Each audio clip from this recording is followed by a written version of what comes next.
Olá, meus irmãos e irmãs, bem-vindos ao canal Além do Jordão. Eu quero compartilhar com você uma palavra que está aqui no livro de Romanos.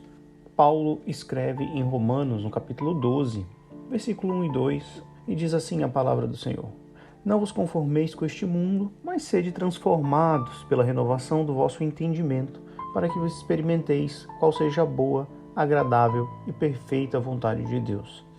Essa é uma passagem que nós escutamos muito, nas pregações, principalmente a parte final, que a vontade de Deus é boa, agradável e perfeita. A grande questão é, será que nós temos experimentado essa vontade? Ou será que nós escutamos isso e na nossa reflexão interior nós chegamos à conclusão que Deus não está agindo na nossa vida? E o interessante aqui é que geralmente a gente escuta pregações sobre o final do versículo, falando sobre a vontade de Deus, que é boa, agradável e perfeita, e é verdade, o versículo está falando isso.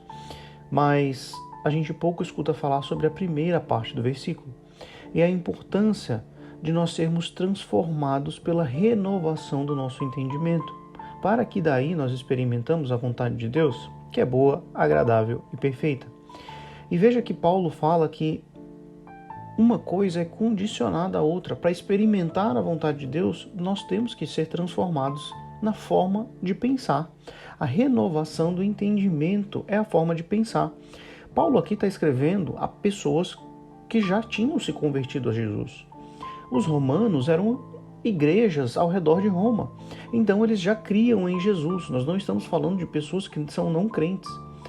Por que nós precisamos ser transformados então no entendimento? Ora, porque a maioria das vezes nós crescemos em lares que não são cristãos. Nós adquirimos práticas e vivemos por princípios que não são cristãos. A nossa forma de pensar é moldada por um mundo não cristão.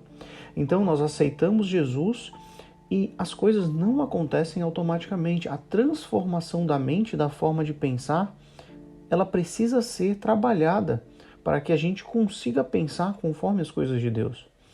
Eu quero deixar aqui, por exemplo, alguns conceitos que você precisa realmente pensar para ver se você está pensando e entendendo como Deus vê as coisas ou se você ainda está pensando como o mundo.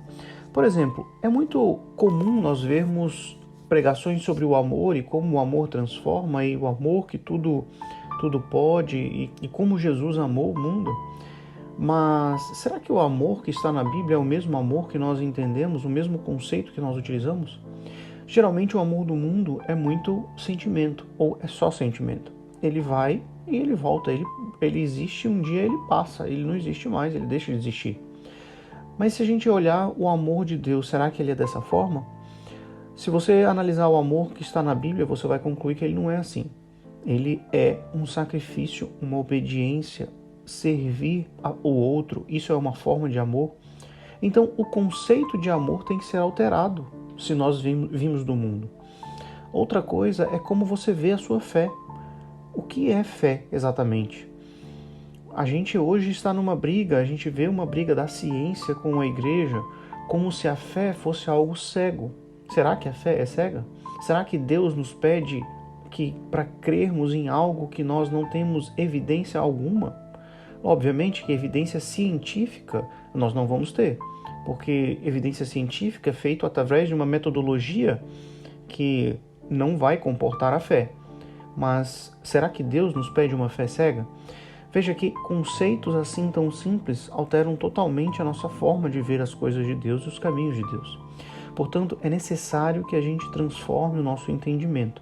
Eu falei só sobre duas coisas, mas teria vários e vários temas que a gente pode trabalhar com relação à diferença do mundo e à diferença da igreja. O que a gente percebe, no entanto, é que às vezes a gente se converte e a gente vai para dentro da igreja com um pensamento ainda no mundo e as coisas não vão bater. Nós vamos estar dentro da igreja pensando como o mundo e o nosso pensamento guia as nossas ações. Então, a batalha que nós já travamos contra a carne, ela vai ser sempre muito mais difícil, porque a mente ainda não é transformada. Portanto, eu quero encorajar você a ler esse versículo, meditar sobre ele e começar a pensar sobre a transformação da sua mente, da forma de pensar, daquilo que Jesus nos ensina e como ele vai nos ensinando uma forma de pensar totalmente diferente daquela que o mundo propõe. Assim, eu tenho certeza que você vai experimentar a boa, agradável e perfeita vontade de Deus. Que Deus abençoe a sua vida, em nome do Senhor Jesus.